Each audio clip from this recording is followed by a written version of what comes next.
tiendra devant toi tant que tu vivras. Alléluia.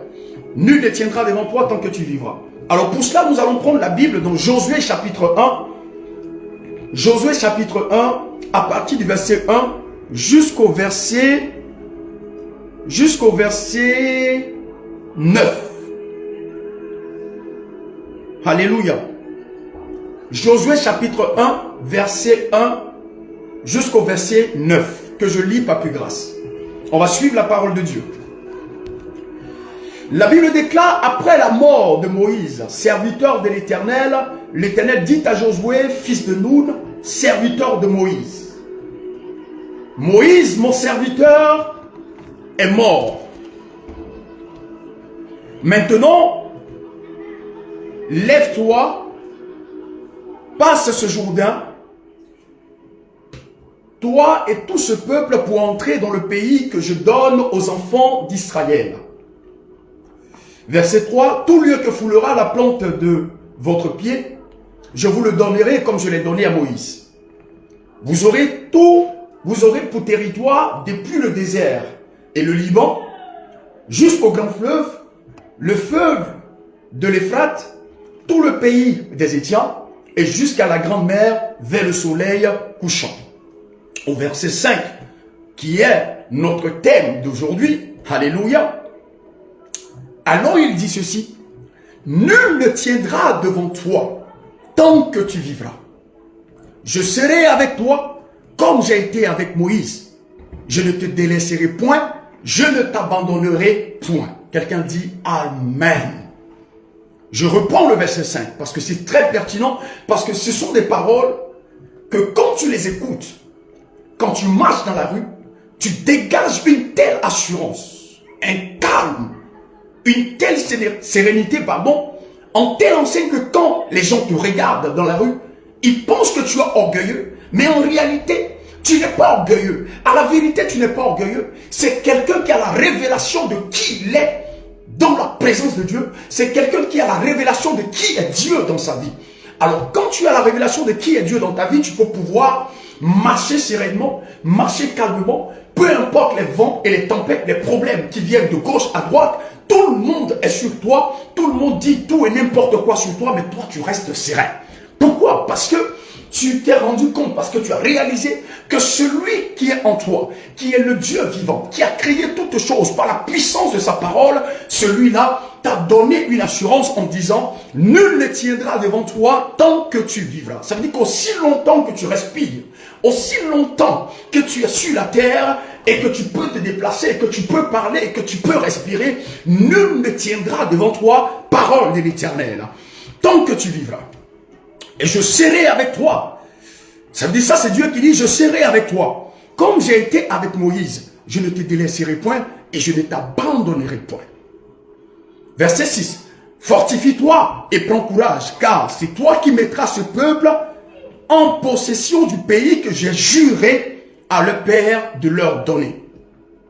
Fortifie-toi seulement et aie bon courage en agissant fidèlement selon toute la loi de Moïse, mon serviteur, selon toute la loi de Moïse, que Moïse, mon serviteur, t'a prescrite. Ne t'en détourne ni à gauche, et ne t'en détourne ni à droite, ni à gauche, afin de réussir dans tout ce que tu entreprendras. Verset 8. Que ce livre de la loi ne s'éloigne point de ta bouche. Médite-le jour et nuit. Médite-le jour et nuit. Pour agir fidèlement selon tout ce qui est écrit. Car c'est alors que tu auras du succès dans tes entreprises. C'est alors que tu réussiras. Verset 9, qui est le dernier verset, nous dit ceci. Alors, ne t'ai-je pas donné cet ordre? Fortifie-toi et prends courage. Ne t'effraie point et ne t'épouvante point, car l'Éternel, ton Dieu, est avec toi dans tout ce que tu entreprendras. Alléluia. Gloire à Dieu. Bonne arrivée, mon frère Franck-Olivier Aosso. Que Dieu te bénisse, que la grâce de Dieu te localise. Merci de merci d'être connecté. Voilà, dans le but de recevoir la parole de Dieu, la vérité de la parole de Dieu, afin de chambouler vraiment beaucoup de choses dans ta vie et de pouvoir marcher sereinement, de pouvoir marcher avec, on va dire, une assurance venant de la part de l'Éternel des armées. Alléluia. Alors,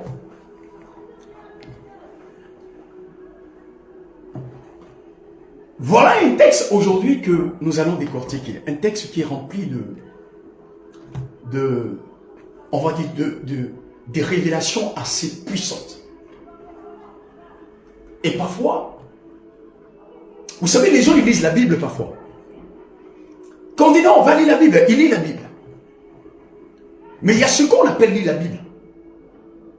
Il y a ce qu'on appelle demander au Saint-Esprit de t'enseigner la pensée de Dieu derrière la lettre. Ça veut dire que ce que tu as lu là, à un moment donné, tu peux faire une lecture rapide, oui, il n'y a pas de souci, pour prendre juste l'information. Maintenant, quand il s'agit de puiser la pensée de Dieu, de comprendre réellement la volonté de Dieu qui est cachée derrière le texte que tu as lu, ça, c'est une autre dimension, ça c'est un autre niveau. Parce que là, tu es en train de vouloir percer un mystère, tu es en train de vouloir découvrir quelque chose qui va illuminer ta vie, qui va te permettre, qui va te donner une certaine sagesse dans la vie, peu importe ton âge, afin de pouvoir marcher dans la vie comme Dieu, si tu veux. Alléluia. Comme Dieu. Quand les gens vont te voir dans la rue, ça veut dire qu'il y a d'autres personnes qui sont âgées que toi, même les vieillards. Mais ils te voient, ils te regardent. Ils se disent, mais attends, ce gars-là, il compte sur quoi pour se comporter comme ça? Parce que il est né devant nous ici. On le connaît. Mais comment ça se fait qu'aujourd'hui, quand on le regarde, il agit comme des personnes, comme un sage, comme un vieillard.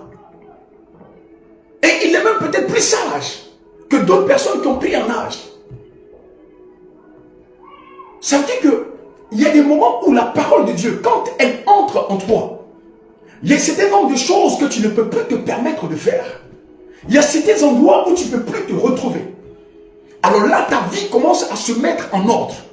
La sagesse de l'Éternel commence à t'habiter. La crainte de l'Éternel commence à habiter ton cœur. L'assurance commence à habiter ton cœur. Pourquoi? Parce que tu as reçu la révélation de la parole de Dieu, parce que tu as reçu la lumière de Dieu qui vient pour t'illuminer. Et là, j'aimerais vous communiquer une vérité. Vous savez, le diable, c'est un menteur. Le diable, c'est un tricheur. Le diable, c'est un menteur. Pourquoi je le dis? Nous sommes tous informés aujourd'hui dans ce monde-là qu'il y a des personnes qui appartiennent au royaume des ténèbres, mais qui se font passer pour des personnes illuminées. Je reprends. Il y a des personnes qui font partie des ténèbres. C'est des satanistes. Mais ils se font passer pour des personnes de lumière. Alors qu'ils se disent même qu'ils sont des illuminés, des illuminati. Et nous entendons parler d'eux partout dans le monde. Ils ont des influences dans le domaine de la banque, dans tous les secteurs d'activité. Il faut croire aux gens que c'est eux qui règnent, que c'est eux qui contrôlent. Mais à la vérité, ils contrôlent le système du monde. Mais ils ne contrôlent pas le système de la personne qui a reçu la lumière de Dieu véritable en lui. Parmi tous ceux qui sont en train de se faire appeler Illuminati, il n'y a aucun parmi eux qui est au-dessus de quelqu'un qui a reçu la parole de Dieu et qui a reçu Jésus-Christ de Nazareth dans sa vie. Il n'y a aucun. Aucun.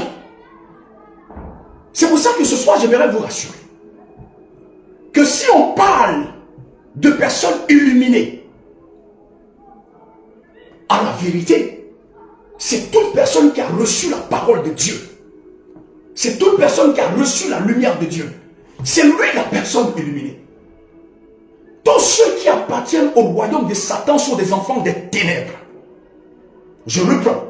Tous ceux qui appartiennent au royaume de Satan sont des enfants des ténèbres. Il n'y a aucun qui est illuminé. Il n'y a aucun où tu peux trouver la lumière de Dieu dans sa vie. Donc quand vous les voyez en train d'influencer les gens dehors, quand vous les voyez en train de dire, parce qu'ils roulent dans de grosses voitures, ils dorment dans de grandes maisons, ils pensent que c'est ça la lumière. Laissez-moi vous dire une chose, c'est pas ça la lumière, parce que c'est parce qu'ils donnent le pouvoir. Parce qu'on a vu des milliardaires, on a vu des chefs d'État aller se prosterner devant des vieillards qui n'ont même pas les milliards et qui sont au village. Mais pourquoi ces personnes-là vont se prosterner devant le chef du village? Pourquoi? Si c'était l'argent qui donnait le pouvoir, c'était la maison qui donnait le pouvoir, si c'était les grosses voitures qui donnaient le pouvoir, mais s'ils roulent et il y a des cortèges partout, pourquoi ils vont jusqu'à chez les chefs coutumiers aller fléchir genoux devant eux pour leur donner le respect? Vous savez pourquoi? Parce que le pouvoir, ce n'est pas l'argent. Le pouvoir, c'est au-delà de l'argent. Le pouvoir, ce n'est pas la maison. Le pouvoir, ce n'est pas les voitures.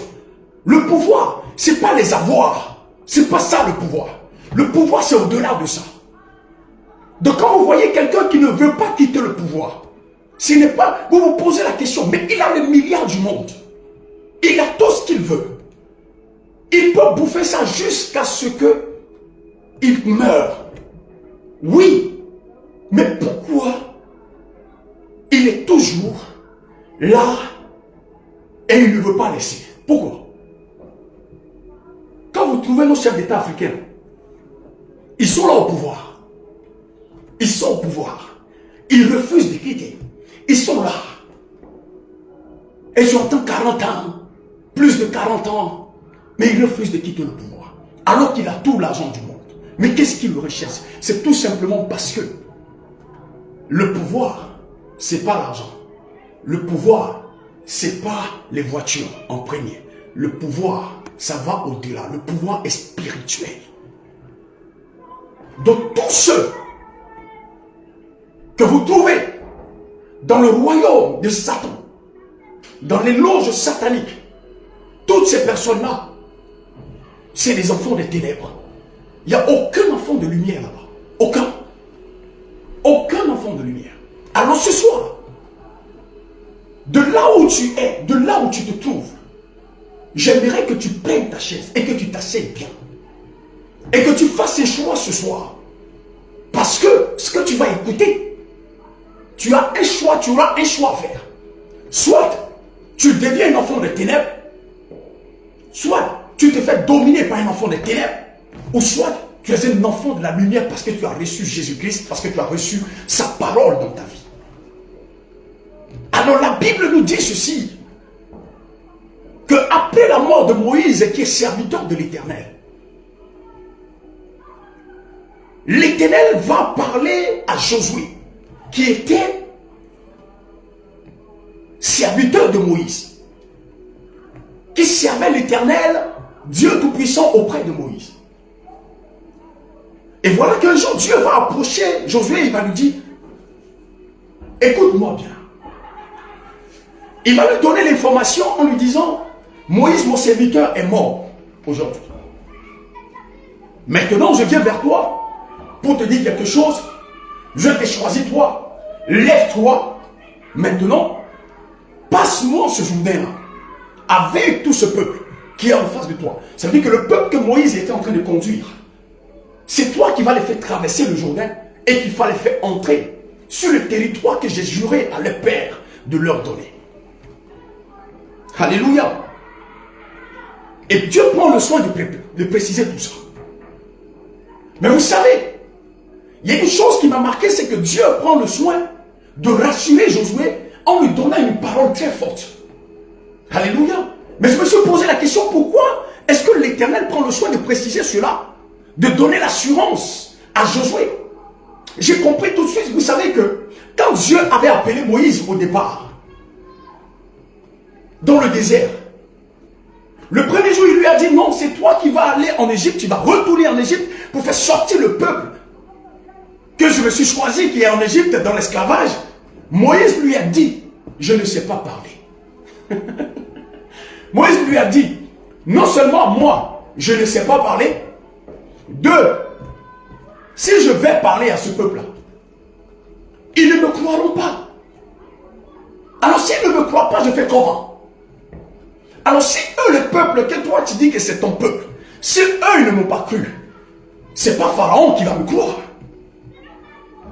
Donc c'était devenu une discussion entre Moïse et Dieu, entre Dieu et Moïse, en telle enseigne que Dieu était obligé d'opérer un miracle pour prouver à Moïse effectivement que lui, Dieu qui l'a envoyé, est puissant et qu'il a la capacité de pouvoir le protéger, le garder jusqu'à ce qu'il achève la mission pour laquelle il l'a envoyé.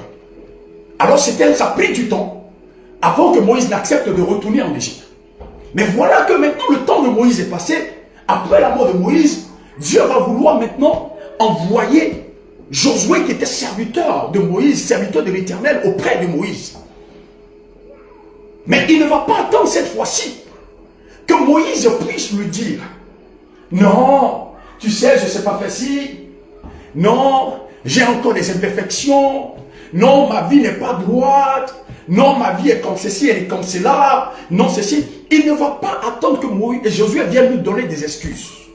La Bible déclare que cette fois-ci, Dieu lui-même va lui dire, je te rassure, je t'envoie pour aller faire traverser ce peuple-là, de faire traverser le Jourdain. Oui, mais je te rassure que nul ne tiendra devant toi tant que tu vivras.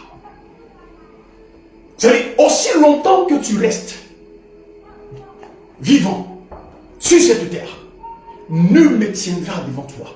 Personne ne pourra te résister. Je serai avec toi comme j'ai été avec Moïse. Je ne te délaisserai point et je ne t'abandonnerai point. Gloire à Dieu. Mais il lui dit ceci. Fortifie-toi et prends courage, car c'est toi qui mettras ce pays en possession du pays que j'ai juré à leur père de leur donner. Gloire à Dieu. Le pays que j'ai juré à leur père de leur donner. Mais il rajoute, il revient encore au verset 7. Il revient encore au verset 7. En lui disant, fortifie-toi seulement et aie bon courage. Fortifie-toi seulement et aie bon courage. Fortifie-toi seulement et aie bon courage. Bien-aimé, stop. Un instant. La première des choses que j'aimerais que vous appreniez, j'aimerais qu'on apprenne dans ce passage. Écoute très bien.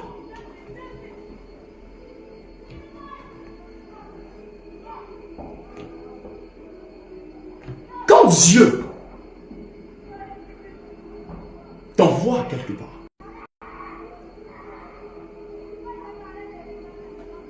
quand Dieu t'envoie dans une mission, et Dieu te dit, fortifie-toi et prends courage. Il a dit une fois au verset 7, au verset 6. Au verset 7, il lui dit encore, fortifie-toi seulement. Seulement fortifie-toi. 2 fois. Quand on lit le verset 9, il lui dit encore, fortifie-toi. 3 fois. Maintenant, moi, j'aimerais vous poser une question. Tu envoies quelqu'un dans une mission. Et tu lui dis 3 fois, fortifie-toi. Si on est intelligent et qu'on est sage, si quelqu'un, moi je viens vers toi, je te dis, tu vas aller dans tel endroit, mais fortifie-toi et prends courage. Si je te dis ça 3 fois, si vraiment tu réfléchis bien, que tu comprends bien ce que je te dis, tu as mesure de me poser la question, mais qu'est-ce qu'il y a là-bas pour que je puisse me fortifier et prendre courage? Tu dois te poser des questions. Donc le fait que Dieu ait dit 3 fois fortifie-toi et prends courage voudrait dire tout simplement que le Dieu qui nous a envoyés sur cette terre, il ne nous a jamais dit que les choses seront aussi faciles dans notre vie et que tout va rouler comme sur des rails et que les choses vont venir comme ça de toutes parts et qu'on sera dans le luxe, dans le beurre, dans toutes choses, c'est-à-dire dans la joie totale et que ouais, mon cher et tout va aller bien. Dieu nous a jamais garanti ça. Au contraire, il nous dit, fortifiez-vous et prenez courage. S'il nous dit fortifiez-vous et prenez courage, ça veut dire que la mission dans laquelle il nous a envoyés, ce n'est pas une mission facile à réaliser, à accomplir. Ça veut dire que là où on s'en va, là, il y a des épines. Ça veut dire que là où on s'en va, il y a des attaques. Ça veut dire que là où on s'en va, ce n'est pas n'importe quoi. Ça veut dire que là où on s'en va, là, tout ne va pas rouler comme sur des rails et les choses ne vont pas pleuvoir comme ça par un claquement de doigts. C'est pas sérieux, c'est pas normal.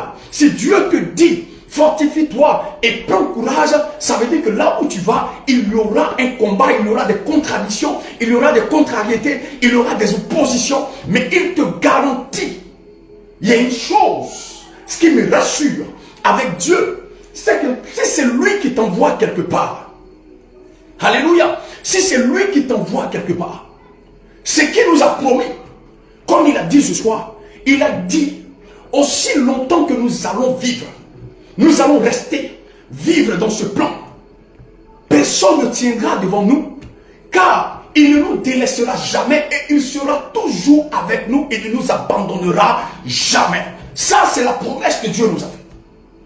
C'est pour ça que tous ceux qui n'ont pas compris ça, dès qu'il y a une petite opposition, dès qu'ils sont en train de réaliser un projet, et qu'il y a une attaque qui essaie de les stopper, tout ce qu'ils doivent faire, c'est de tourner dos au projet et d'abandonner. Ils tombent dans la dépression, dans le découragement, dans la tristesse et ils abandonnent.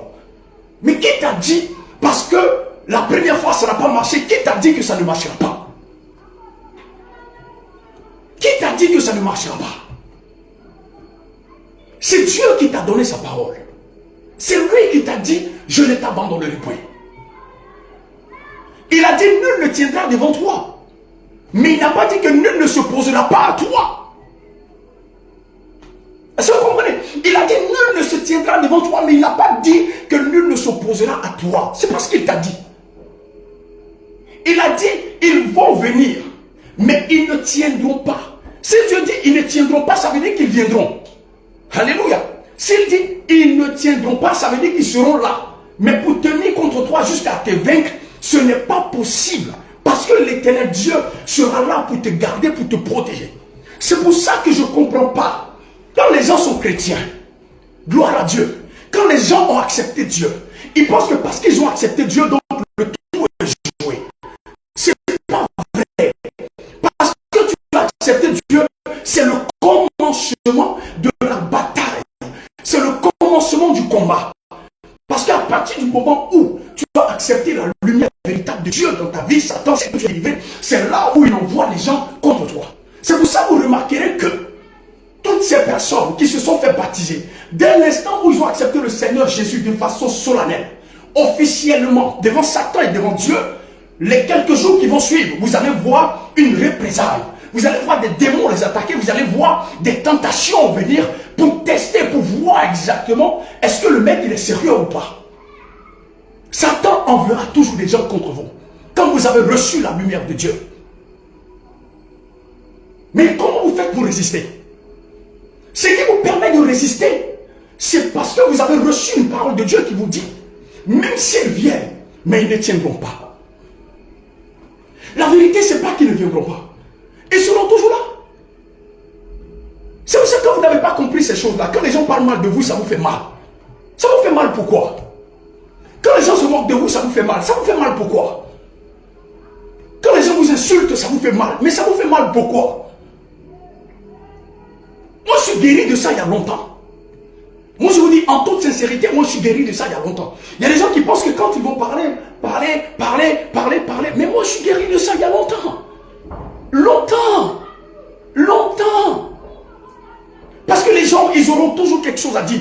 Le jour où Dieu te révèle quelque chose de puissant, qui va te conduire dans ta destinée prophétique, tu verras des gens se font instrumentaliser. Tu verras quelqu'un forcément se faire instrumentaliser par Satan pour venir te dire des choses, pour venir t'attaquer, pour venir se moquer de toi, pour venir te décourager, t'empêcher d'aller de l'avant. C'est pour ça qu'on n'explique pas les projets à tout le monde. Tes oreilles ne sont pas là pour écouter la voix de tes amis. Tes oreilles sont là pour écouter la voix de Dieu et du Saint-Esprit. Dieu n'a pas créé tes oreilles pour que les hommes te parlent simplement. Dieu a créé tes oreilles pour que lui puisse te parler. Pour que tu puisses marcher selon sa volonté, selon la parole qu'il t'a donnée. Alors moi, je vais te poser la question. Quelle est la parole que Dieu t'a donnée, toi, sur laquelle toi tu marches aujourd'hui? Et qu'au jour de la tentation, le jour où le diable, dans les mauvais jours, quand le diable se lève contre toi, qu'est-ce qui te rassure, toi? C'est quoi la parole que Dieu t'a donnée?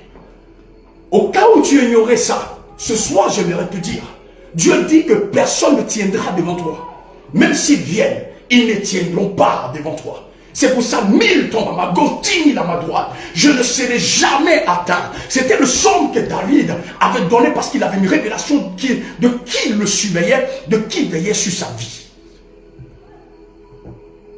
Est-ce que vous comprenez? Nul ne tiendra devant toi. Nul. Nul ne tiendra devant toi. Dieu ne vous a jamais dit que les démons ne viendront pas. Jamais il a dit ça. Il a dit nul ne tiendra devant toi. Qu'elle vous dit? Je vous ai donné le pouvoir de marcher sur les serpents et les scorpions. Vous pensez que quoi? Les serpents et les scorpions, là, vous pensez qu'ils sont là en train de faire quoi? En train de vous acclamer? En train de faire quoi? En train de vous acclamer, de vous dire wow, vous avez réussi. C'est bien, bravo, tu as été courageux. Vous pensez que les serpents et les scorpions sont là juste pour nous acclamer? Ils sont là pour nous acclamer? Jamais. La Bible, David a dit ceci. Tu dresses une table devant mes ennemis. Tu dresses ma table devant mes ennemis. Et ma coupe déborde. Il dit tu dresses ma table. Ce n'est pas derrière mes ennemis. Non. Ce n'est pas en l'absence de mes ennemis. Non. Ce n'est pas quand mes ennemis sont morts que l'Éternel Dieu dresse ma table. Non. Ça veut dire quoi? La table sur laquelle tu vas manger, l'endroit où tu vas t'asseoir et puis ta coupe va déborder. Là. Ce n'est pas quand tes ennemis sont absents que Dieu va dresser cette table. Ce n'est pas quand tes ennemis vont mourir que l'Éternel Dieu va dresser cette table. Il dressera cette table-là en face de tes ennemis et ta coupe va déborder. Mais si ta coupe déborde, tu penses que tes ennemis seront là juste pour t'acclamer, pour te dire que tu as réussi, c'est bien, bravo? Laisse-moi te dire, il y a des gens qui te sourient, mais en réalité, c'est des vipères. Ils sont là. Il y a des gens qui peuvent te faire sortir le don, mais dans leur cœur, ils te haïssent. Il y a des gens qui sont là, ils rient, tu regardes le visage comme ça, mais hypocrite jusqu'à la moelle épinière. Hypocrite. Hypocrite. Je sais de quoi je parle. Il y a des personnes que j'ai rencontrées dans ma vie. Matin, midi, soir, ils riaient avec moi. Mais quand on est venu me dire ce qu'ils ont dit derrière moi, je dis waouh, waouh, waouh. Si l'homme est capable de ça, frère, il faut veiller sur ta vie. Apprends à compter sur Dieu seul. J'ai compris ce jour-là. Pourquoi Dieu a dit malheur à celui qui prend appui sur un homme. Malheur à celui qui place sa confiance sur un homme. Ça veut dire qu'on n'est pas autorisé à compter sur un homme. Nous sommes autorisés à compter sur Dieu et sur sa parole qu'il nous a donnée. Parce que l'homme est bizarre. L'homme est changeant. L'homme est bizarre. L'homme est changeant. Nul ne tiendra devant toi tant que tu vivras. N'aie pas peur, bien-aimé. Tu es arrivé dans le mariage et tu penses que tout sera facile. Tu es arrivé dans le mariage et puis tu penses que ta belle famille sera tendre avec toi. Tu es arrivé dans le mariage et tu penses que tes beaux-parents seront tendres avec toi du jour au lendemain comme ça. Non, non. C'est que tu ne sais pas qui t'a donné ce mariage. C'est que tu n'as pas idée, tu n'as pas la connaissance de qui t'a donné ce mariage. Parce que si tu sais que c'est Dieu qui t'a donné le mariage, tu dois comprendre que là où je suis arrivé, je sais que ce mariage-là, tous ceux qui sont venus à mon mariage, ce n'est pas eux tous qui m'aiment. Il y a des ennemis qui sont venus voir comment je vais me comporter, comment je vais essayer de voir s'il y a des failles pour pouvoir la frapper ou pour pouvoir le frapper dur au moment opportun. Vous pensez que tous ceux qui viennent danser dans le mariage, c'est eux tous qui sont contents? Est-ce que vous pensez que le jour où vous êtes venu annoncer que vous avez eu un tel concours, vous pensez que c'est eux tous qui sont contents de vous? Alléluia. Est-ce que vous pensez réellement que le jour où vous êtes venu annoncer que vous avez eu le bac, vous avez eu le BEPC, vous avez eu le BTS, vous avez eu un concours et qu'on vous a attribué un boulot, est-ce que vous pensez que c'est eux tous qui sont contents de vous? Vous pensez vraiment ça? Jamais de la vie. Jamais de la vie. Bonne arrivée, Jean Nazaire. Que le Seigneur te bénisse, que la grâce de Dieu te localise. Tous ne seront pas contents. Il y a toujours des sorciers dedans. Il y a toujours des sorciers. Il y a toujours des éclaireurs. Des personnes qui ont été envoyées par l'enfer pour venir superviser, pour voir exactement comment préparer la prochaine frappe. Raison pour laquelle, toujours, pour les personnes qui vont aux funérailles, chaque jour, chaque week-end, ils sont aux funérailles. Chaque week-end, ils sont aux funérailles de un tel. Ils sont aux funérailles de lui là. Ils sont aux funérailles. Ce n'est pas mauvais d'aller aux funérailles. Mais laissez-moi vous dire en même temps, c'est la plupart du temps, c'est dans les funérailles qu'on attrape l'âme des gens pour les manger pour le suivant. Donc quand vous allez aux funérailles là, ne partez pas n'importe comment. Mais priez avant de partir. Prenez le contrôle avant de partir. Oh, sachez qui est en vous. Ayez la révélation de quel Dieu qui vit en vous avant de mettre vos pieds dans des endroits où il y a le public. Parce que quand vous partez même dans un baptême, dans un mariage, dans un funérail, peu importe l'endroit, tous ceux qui sont là-bas, ce ne sont pas des personnes simples. Sur quoi tu comptes? Tu comptes sur quelle parole? Tu as entendu quoi de la part de Dieu? Voilà, ce soir, Dieu dit, personne ne tiendra devant toi tant que tu vivras. Il sera avec toi. Il ne t'abandonnera pas. Mais il te demande quelque chose, il te dit, fortifie-toi et prends courage. Prends courage. Prends courage. Ça, c'est la première chose que j'aimerais que tu comprennes. Mais après, Dieu va dire quelque chose de très intéressant, de très pertinent en fait, beaucoup de personnes ne font pas attention à ça. Vous voyez, au verset 7, il lui dit, fortifie-toi seulement et prends courage. Gloire à Dieu. Fortifie-toi seulement et prends courage. La première partie que je viens de vous donner là, quand on va développer jusqu'au verset 9, vous allez comprendre pourquoi je dis ça. Quand on va aller, vous allez comprendre pourquoi est-ce que Dieu passait le temps à dire à Josué, fortifie-toi et prends courage. Vous allez comprendre. Mais restons d'abord sur le verset 7. La Bible nous dit ceci. Fortifie-toi et prends courage. Non, fortifie-toi seulement. Et aie bon courage. Aie bon courage. Il faut avoir un bon courage. Non, les gars. Bien-aimés, laissez. Il n'y a rien de nouveau sous le soleil. Il n'y a rien de nouveau sous le soleil. Tout se trouve dans la parole. Si tu t'assois et que tu creuses la parole et que tu te réfères à la parole, bien-aimé, il n'y a pas une autre onction qui quittera ailleurs pour venir t'impacter. L'onction qui va t'impacter, c'est l'onction de la parole de Dieu. Ce qui va changer les choses, c'est la révélation de la parole que tu as reçue, qui va te rendre sage. Alléluia, qui va changer les choses dans ta vie. Il lui dit, tout ce qui va se passer là, je serai avec toi, mais toi, ce que je te demande, Josué, toi, fortifie-toi seulement. Et aie bon courage. Ça veut dire quoi? Si elle dit, aie bon courage, ça veut dire tout simplement que, en réalité, tout n'est pas d'avoir le courage. Tout n'est pas d'avoir le courage. Mais il faut avoir un bon courage. Ça veut dire que tous les courages ne sont pas bons. Tous les courages ne sont pas aussi bons pour résister à la tempête maléfique, à la tempête diabolique qui s'abat sur toi. Quand l'assaut de l'ennemi, quand l'assaut du diable viendra sur toi, ce n'est pas tous les courages qui pourront résister à ça. Il faut avoir un bon courage. Donc tout n'est pas d'avoir le courage, mais d'avoir un bon courage. Mais qu'est-ce qui donne le bon courage? Qu'est-ce qui te permet de résister même quand tout le monde a relâché? Parce qu'il y a des personnes qui peuvent croire au départ de l'affaire. Mais arrivé au milieu, l'ennemi arrive à les noyer dans l'eau et à engloutir les projets et à tuer les rêves. Et parfois l'ennemi même arrive à leur ôter la vie. Est-ce que vous comprenez? Donc ça veut dire que c'est pas ton courage de départ là. C'est pas ça qui compte. D'ailleurs la Bible nous dit que la fin d'une chose vaut mieux que son commencement. Donc ça veut dire que même si au départ tu as le courage, mais ce n'est pas ça le plus important d'abord.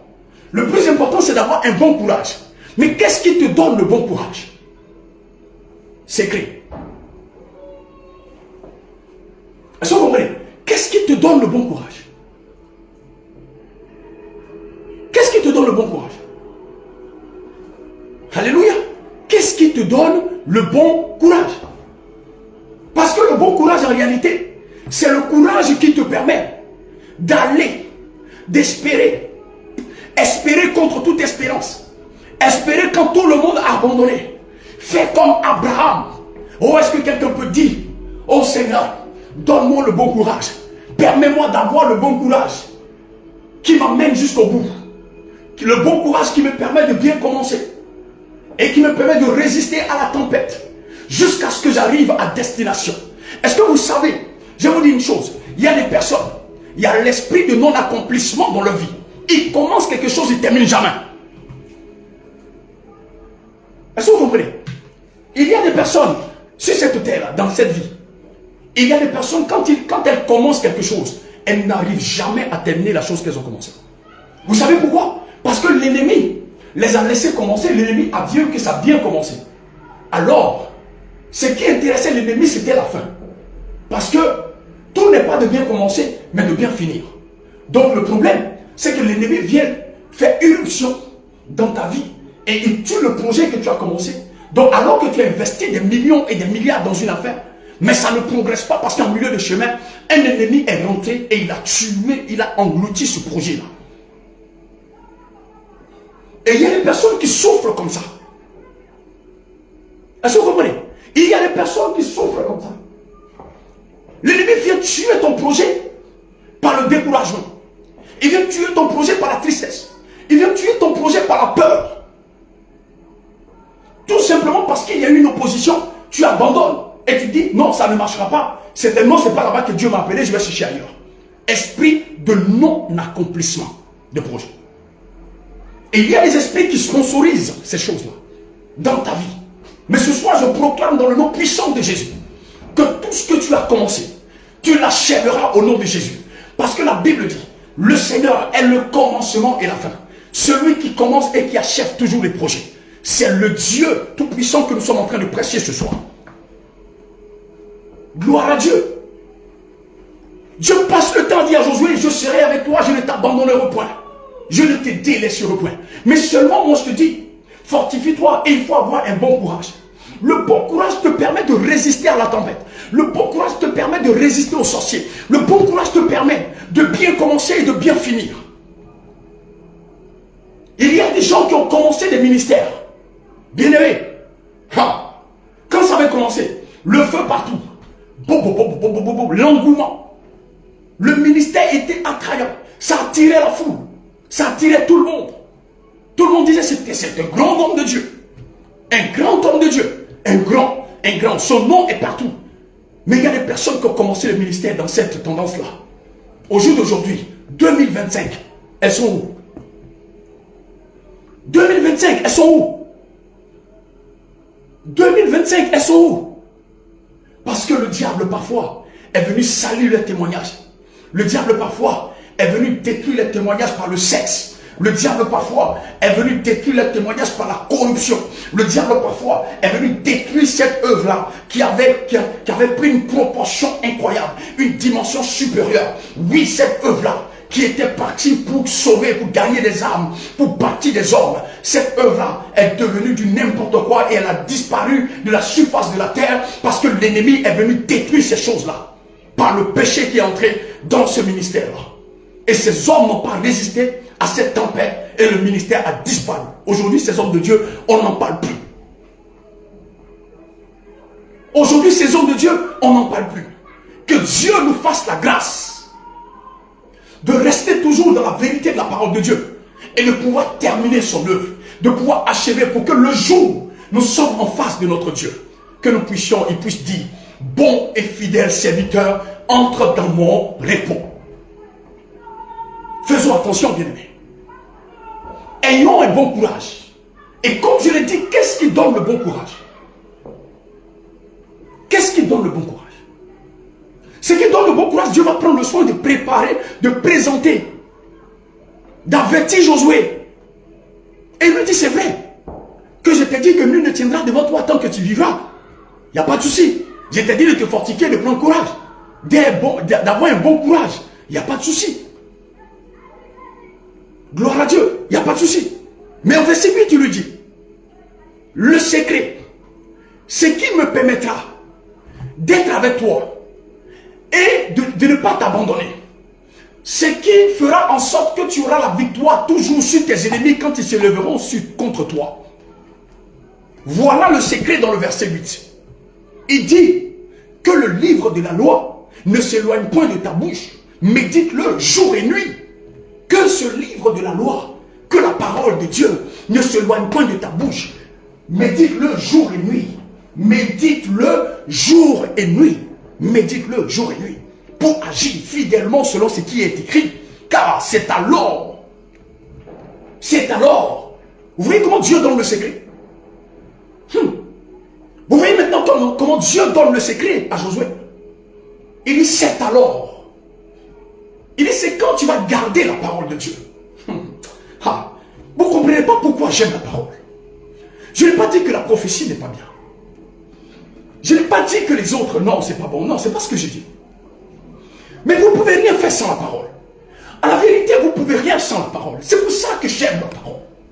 Parce que la parole est égale à Dieu. La Bible déclare qu'au commencement était la parole. Mais laisse-moi te dire une chose. Au commencement, ce n'était pas les maisons. Au commencement, ce n'était pas la voiture. Au commencement, ce n'était pas les belles femmes. Au commencement, ce n'était pas les beaux hommes. Au commencement, ce n'était pas le travail. Au commencement, ce n'était pas la promotion. Au commencement, oui, vraiment au commencement, c'était la parole. Et la parole était Dieu, la parole était avec Dieu. Ça veut dire que la parole est égale à Dieu lui-même. Et Dieu est égal à sa parole. Donc chaque fois que tu reçois la parole de Dieu dans ta vie, tu as reçu Dieu lui-même en personne dans ta vie. Parce que lui est égal à la parole et la parole est égale à lui-même. Gloire à Dieu. Et chaque fois que tu as reçu la parole, tu as reçu le trône de Dieu dans ta vie. Alors que les gens sont en train de chercher le trône au ciel, mais le trône habite en eux. Est-ce que vous comprenez? C'est pour ça que quand je marche, même si je regarde sur mon compte bancaire, parce que j'ai deux comptes, d'accord? Donc même si je regarde sur les deux comptes bancaires, et que je regarde, et que je ne vois pas, même si l'argent n'augmente pas, même si l'argent n'augmente pas, même s'il n'y a rien, mais je suis rassuré. Pourquoi? Parce que ça ne peut pas disparaître Dieu en moi. Ça ne m'enlève pas la parole de Dieu. Ça ne m'enlève pas la vie de Dieu. Ça ne m'enlève pas le trône de Dieu. Gloire à Dieu. Ça n'enlève pas toutes ces choses-là. Chaque fois que vous recevez la parole de Dieu, vous recevez Dieu en lui-même. Or, comme Dieu est le roi, et un roi n'habite pas dans un endroit sans son trône. Donc, en réalité, quand tu te déplaces en tant qu'être humain, enfant de Dieu, ayant la parole de Dieu en toi, tu as le trône de Dieu avec toi et tu te déplaces avec. C'est pour ça que Dieu dit à Josué, aussi longtemps aussi que tu garderas la parole que tu as entendue en toi, la loi que tu t'es donnée, si tu gardes cette parole, si tu la médites jour et nuit, tu agis fidèlement selon ce qui est écrit, c'est alors que tu réussiras. Et c'est alors que tu auras non seulement du succès dans tout ce que tu entreprends, mais c'est alors que tu réussiras. Donc le secret pour que nul ne tienne devant Josué, était conditionné par le fait qu'il garde la parole de Dieu en lui. Toi, je te pose la question, tu as gardé quoi? Tu veux réaliser quoi sans la parole? Tu veux aller où sans la parole? Dis-moi aujourd'hui, ce soir, tu veux réaliser quoi sans la parole? Laisse-moi te dire, même si tu amasses des milliards, même si tu amasses des milliards, si tu es sans la parole de Dieu, un petit sorcier peut venir souffler sur toi comme ça. Tout disparaît. Il peut encore venir souffler sur toi. Il te mange comme son goûter de 16 heures. Et tu disparais de la surface de la terre. On ne parle plus jamais de toi. Et tout l'héritage que tu as laissé sur la terre va traîner dans les ouïa-ouïa, dans les choses bizarres. Et ça va disparaître. Tout simplement. Un petit sorcier. Petit. Un petit sorcier comme ça. Un petit sorcier comme ça peut venir détruire tout ça en une fraction de seconde. Vous savez pourquoi? Parce que tu as l'argent, parce que tu as les moyens, mais tu n'as pas le pouvoir. Tu n'as pas ce qui te permet de résister. Tu n'as pas le bon courage. Tu n'as pas. Parce que ce qui donne le bon courage, c'est la méditation de la parole. Ce qui donne le bon courage, c'est avoir Dieu en toi. Ce qui donne le bon courage, c'est avoir Jésus-Christ de Nazareth en toi. Bien-aimé, ne te laisse pas blaguer par la religion. Ne te laisse pas tromper par la religion. Ne te laisse pas blaguer par la religion. Les gens, ils racontent le bêtise. Laisse-le raconter. Toi, ça, saisis Jésus. Saisis Jésus. Attrape Jésus. Attrape Jésus. Laisse les gens bavarder. Toi, attrape Jésus. Attrape Jésus. Attrape Jésus. Gloire à Dieu. Alléluia. Attrape Jésus. Le secret, c'est ça. Le secret, c'est ça. Nul ne tiendra devant toi tant que tu vivras. Est-ce que j'ai besoin d'aller voir un marabout? Non, sérieusement. Parlons-nous sérieusement. Là, on va être sérieux. Là, on va être vraiment sérieux. Vraiment. Vraiment, soyons sérieux. Si moi, je lis la parole, Dieu me dit, nul ne tiendra devant moi tant que je vivrai.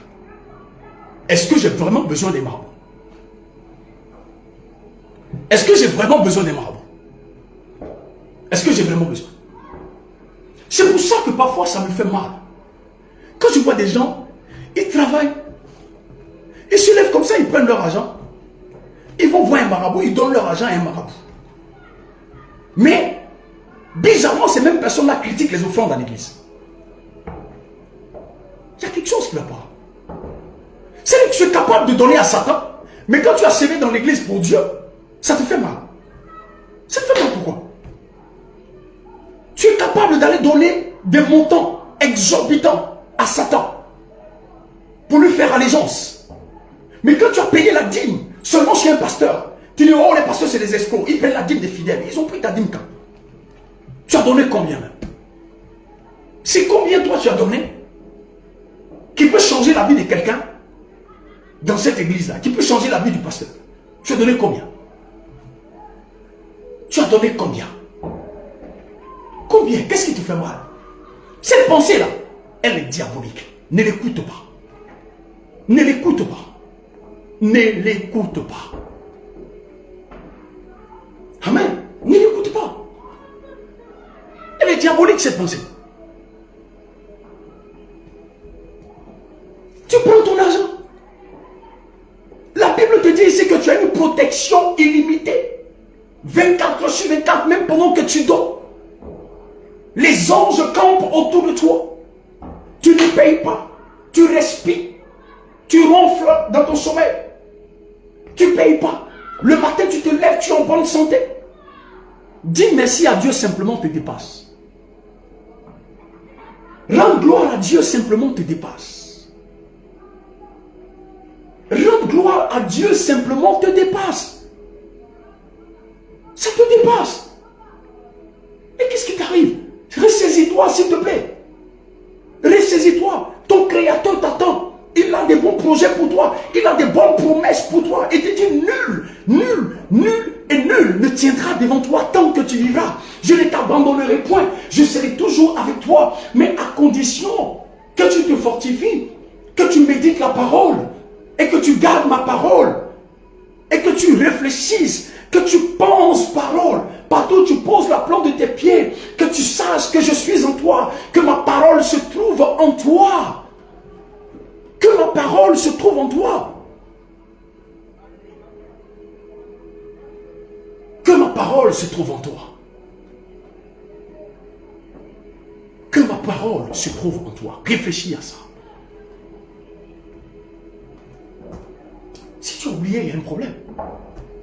Si tu oublies ça, il y a un problème. Revenons sur nos pas. Revenons aux fondamentaux. Revenons aux fondamentaux. La parole de Dieu est vraie. Qu'est-ce que vous voulez réaliser? Qu'est-ce que nous voulons réaliser sans la parole? Qu'est-ce que nous voulons réaliser sans la parole? Aujourd'hui, on trouve des gens. Tu trouves dans une église. Les gens sont là. Louange, louange, louange. Louange, louange, louange. Ils finissent de louer Dieu. Quand il y a la parole de Dieu, quand on parle, on prêche, on prêche, on prêche, ils dorment. On est en train de prêcher et ils dorment. Ils trouvent que le culte dure trop. Ça dure. Ils sont fatigués de la parole. Comment ça? Moi, je me pose des questions. Comment moi, un dimanche, je suis allé à l'église. J'ai passé le temps du lundi au samedi en train de travailler, parler avec des hommes. Le dimanche, je vais à l'église. Je suis incapable de matin, de 10 h par exemple, jusqu'à 15 h. Je suis incapable de consacrer ce temps-là à Dieu. Et j'estime que la parole de Dieu est trop et que ça me dérange. Frère, si ça se passe dans ma vie, je ne sais pas comment ça va se passer. Comment? Comment? Excusez-moi du terme, ce n'est pas ma faute. Pour ceux qui savent, de là où je suis né de nouveau, je mon père spirituel, l'apôtre Conjean Alain. Frère, je te dis la vérité. Si tu n'aimes pas la parole, il ne faut pas rester dans cette assemblée-là. La mission là, elle est encore là. Son œuvre est encore là. On appelle ça miel. Mission d'intercession évangélique et de louange. Ça est là toujours. Si tu n'aimes pas la parole, frère, ce n'est pas ta bonne place. Ce n'est pas la place pour toi. Si tu n'aimes pas la parole et que tu estimes que les cultes durent, ce n'est pas ta place là-bas. Parce que logiquement, ce dimanche-là, tu dois le consacrer à l'Éternel. Et tu dois aimer la parole. Parce que aussi longtemps que la parole elle est en toi, tu dois te saturer de la parole. Parce que la réalité, c'est que les gens ne savent pas.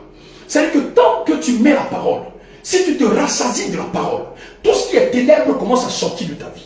Quand tu en rajoutes la parole, tu te remplis de la parole. Tout ce qui est ténèbres commence à sortir de ta vie. Jusqu'à ce que ta vie soit nettoyée totalement. Pourquoi? Parce que la puissance de la parole qui entre en toi ne peut pas cohabiter avec la puissance des ténèbres en toi. Donc chaque fois que la parole, que la lumière entre en toi, il y a absence de ténèbres. Donc le fait que les ténèbres habitent en toi, c'est l'absence de la lumière. Est-ce que vous comprenez? Parce que là où on est en train de parler, là, si j'éteins la lumière, je teins l'ampoule tout à l'heure, on sera dans le noir. Il n'y a pas de débat. Donc si les ténèbres sont dans ta vie, les choses sales qui sont dans ta vie, par exemple, c'est un exemple que je prends, je ne dis pas que réellement c'est ce qui est là-bas. Mais si tu te rends compte que ta vie, il y a trop de choses anormales qui se trouvent dans ta vie, ça veut dire qu'il y a l'absence de la parole, ça veut dire que la puissance, la dose de parole qui se trouve en toi n'est pas assez suffisante pour neutraliser ou pour faire disparaître les ténèbres qui se trouvent en toi. Sature ton âme de la parole. Ton esprit, ton âme et ton corps doivent être influencés, impactés chaque jour par la lumière de la parole. Mets la parole, sème la parole, mange la parole, dors avec la parole. Comme il a été dit au prophète Ézéchiel, on dit, avale le rouleau. Dieu lui a dit, avale le rouleau. Avale, avale. Le rouleau que tu as là, il faut l'avaler. Gloire à Dieu. Sans la parole, qu'est-ce qu'on peut faire? Alors du coup, il lui dit, ce qui peut te permettre de résister quand les mauvais jours viendront, c'est que la parole. Parce qu'il arrive des moments où, quand tu es attaqué, tu es affaibli, tu n'as même pas la force de prier. Mais je vous garantis surtout que ta capacité de méditation, ta capacité de réflexion, ta capacité de méditation sur la parole que tu as reçue de la part de Dieu, c'est trop puissant. Ça te permet de sortir des situations les plus incroyables, même quand tu es faible physiquement. Même quand tu es faible physiquement. même quand tu n'as pas prié, et que tu gardes toujours la parole, et que tu médites toujours la parole dans ton esprit, ça change les choses. Ça change les choses. Ça change les choses. Dieu dit à Josué, là on va finir sur ça. Dieu dit à Josué, Josué, fils de Nun, c'est toi qui vas traverser le Jourdain avec le peuple. Mon serviteur Moïse, il est mort. Mais pourquoi Dieu dit Josué, fils de Nun? Pourquoi il ne lui a pas dit simplement Josué? Parce que la première fois où on parle de Josué et qu'on rappelle sa généalogie, on rappelle le nom de son père, c'est là. Et c'est Dieu lui-même qui dit. Il pouvait dire Josué simplement, mais il lui dit Josué, fils de Nun. Josué, fils de Nun. Nun veut dire quoi? Nun en hébreu, ça veut dire poisson. Ça veut dire poisson. Le mot Nun, le nom Nun veut dire poisson. En d'autres termes, Dieu rappelle à Josué. Il dit Josué, fils de poisson. Comme pour lui dire, c'est toi qui as la capacité. Tu as l'attitude d'un poisson en toi. Je demandais à ce que tu traverses ce journée avec ce peuple parce que je sais que l'attitude d'un poisson, tu as le comportement d'un poisson. C'est-à-dire la capacité que a le poisson de demeurer dans l'eau, de vivre dans l'eau et de traverser l'eau. C'est toi qui peux le faire. Parce que tu es sorti de quelqu'un qui s'appelle poisson. Donc tu as la capacité de poisson en toi. Donc c'est toi qui peux faire sortir, qui peut faire traverser cette eau-là. Parce que Josué, il a traversé l'eau gratuitement comme ça. Mais c'est parce qu'il a reçu une parole. Josué, fils de poisson. Josué, fils de Nun. Josué, fils de Nun. Il y a des choses, laisse-moi te dire. Il y a des capacités en toi que tu ignores. Et Dieu t'a dit, tu peux. La Bible dit, je puis tout par celui qui me fortifie. Alors, est-ce que tu as celui qui te fortifie en toi? Oui. Est-ce que tu as Jésus en toi? Oui. Alors si tu as Jésus en toi, laisse-moi te dire une chose. Il n'y a personne qui te résistera. Il n'y a personne qui peut tenir devant toi. Personne. C'est pour ça que je le répète encore une fois, je ne comprends pas toujours l'affaire des chrétiens avec les sorciers. Sorcier lui-même dans son rang, il n'est pas premier. Il n'est pas le plus dangereux. Lui-même dans son rang, ce n'est pas lui qui commande. Dans son quartier, là, ce n'est pas lui qui règne. Dans son quartier, là, c'est lui le vaurien là-bas. Et vous pensez que quelqu'un qui vaut rien dans son quartier peut venir simplement dans toi, ta maison, sur ton terrain, en Jésus-Christ de Nazareth, ayant le Saint-Esprit, la parole de Dieu, Dieu lui-même, le Père et le Fils, en toi, et il te mange. Il te mange comment? Il passe par où pour te manger? Par où il passe pour te manger? Avant que le sorcier ne te mange, il faut qu'il annule d'abord l'œuvre que Jésus-Christ a accomplie à la croix du Calvaire, à savoir la mort et la résurrection, avant qu'il ne puisse te manger. S'il n'a pas pu annuler ça, impossible, comme on le dit en mathématiques, impossible dans R, impossible de te manger, impossible. Impossible. Impossible, frère. Impossible. Impossible. Gloire à Dieu. Donc même si Josué traversait ce peuple-là, traversait le Jourdain avec ce peuple-là, et il n'allait pas mourir, il n'y a rien qui allait lui arriver. Josué, c'est un enfant de poisson. Un enfant qui a la capacité d'un poisson, qui a la capacité de traverser l'eau. Il vit dans l'eau. Alors c'est le seul qui peut faire traverser. Dieu dit, personne ne va tenir devant toi dans cette eau-là. Est-ce que vous comprenez? Gloire à Dieu. Je ne te délaisserai point. Je ne t'abandonnerai point. Laissez-moi vous donner une dernière révélation avant de vous laisser. Laissez-moi vous donner une dernière révélation, s'il vous plaît.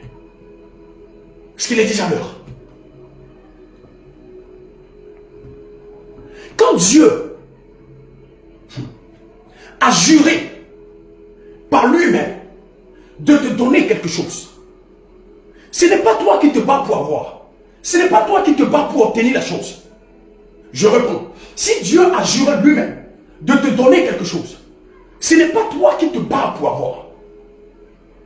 C'est lui-même qui orchestre, qui met les choses en place pour te permettre d'obtenir la chose qu'il t'a promis. Pourquoi? Parce qu'il a juré par lui-même son nom de te donner la chose. Alors il ne souhaiterait pas que son nom soit gâté, que la honte soit chez lui. C'est pour ça qu'il fait tout pour te donner la chose dont il a juré. Faisons attention. Dieu nous a promis des choses. Et il a juré par lui-même son propre nom de nous donner ces choses-là. Vous pensez que Dieu va nous oublier? Il ne nous oubliera pas. Vous pensez que les promesses qu'il nous a faites, il ne va pas les accomplir? Il les accomplira. Et il les a déjà même accomplies dans notre vie. Quand il a dit, voilà les miracles qui accompagneront ceux qui auront cru. Voilà les signes qui accompagneront ceux qui auront cru. Il a fait ou pas? Les malades sont guéris ou pas? Les morts sont ressuscités ou pas? Les boiteux marchent ou pas? Les aveugles voient ou pas? Les sourds entendent ou pas? Les pauvres sont devenus riches ou pas? Il le fait toujours. C'est pour ça que Dieu a dit à Josué ici au verset 6. Fortifie-toi et prends courage, car c'est toi qui mettras ce peuple en possession du pays que j'ai juré à leur père de leur donner. Mais quand il parlait, est-ce qu'il parlait avec Josué seul ou il parlait devant Josué et le peuple? Vous savez que le peuple n'était même pas au courant que Dieu parlait à Josué. Le peuple n'était pas au courant. Mais regarde ce que Dieu dit à Josué. Il dit, j'ai juré à leur père. Les gars que tu vois devant toi, j'ai juré à leurs parents de leur donner ce terrain-là. Alors je suis venu te voir pour que mon nom ne soit pas gâté dans cette affaire et que je tienne, moi le Dieu, qui tient toujours promesse, que j'accomplisse maintenant la promesse que j'ai juré à leur père de leur donner. Donc même s'ils sont comment, la promesse que je leur ai faite, je vais leur donner cette promesse-là. Vous pensez que quelqu'un peut venir là, au milieu, dire qu'il s'appelle sorcier et les empêcher de posséder ce que Dieu a juré par lui-même son propre nom de leur donner? Jamais de la vie. C'est pareil pour toi et moi. C'est pareil pour toi et moi. C'est pour ça que toutes les promesses que Dieu nous a faites, bien-aimé, ne désespère pas, ne te décourage pas. Il t'a dit ce soir, nul ne tiendra devant toi tant que tu vivras. Pourquoi? Parce que tu as la parole. Pourquoi? Parce que Dieu nous a donné la promesse. Il nous l'a juré par lui-même. Il nous a donné sa parole. Et aussi longtemps que nous croyons en cette promesse-là, nous allons posséder ce qu'il nous a promis. À coup sûr, à 100%, au nom de Jésus. Fortifions-nous simplement. Quand l'ennemi viendra, ayons le bon courage et gardons la parole de Dieu. C'est ce que j'avais à vous communiquer ce soir. La suite de ça, on va le découvrir le samedi prochain. Demeurez bénis, bien-aimés.